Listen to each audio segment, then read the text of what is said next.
Do you guys hate having your front-facing camera flip your face when you take a picture and not make it look like how you intended to take it? So guys, here we are going to fix that problem in about 45 seconds, if that. The first thing you're going to do, guys, is you're going to click on the settings icon on your iPhone screen. Now you have a few options to find this. It should be the gear-looking icon on the home screen. If your home screen does not have the settings icon readily available, which it may not, you're going to want to slide down on no matter what screen you're on, and you're going to want to search for settings. This should, like I said, be a gray settings gear looking icon, and you're going to want to click on that. Click on settings. It should bring you to a menu that has your name at the top, but if it does not, it should have a Wi-Fi and Bluetooth option somewhere on the screen. This helps you to identify that you are in the settings menu.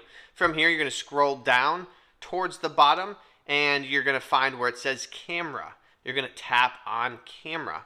From camera, you're going to go down to the bottom of this screen, and you are going to, right before the bottom, I believe it's 3 or 4 sections up, the third to last, second to last, you're going to find where it says mirror front camera.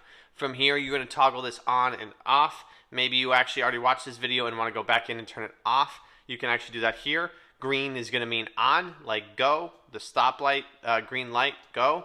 Or without the green means off. So guys, now you get to go enjoy all the front-facing camera photos you want without having to worry about it flipping your face and making you look kind of weird. I'll see you next time.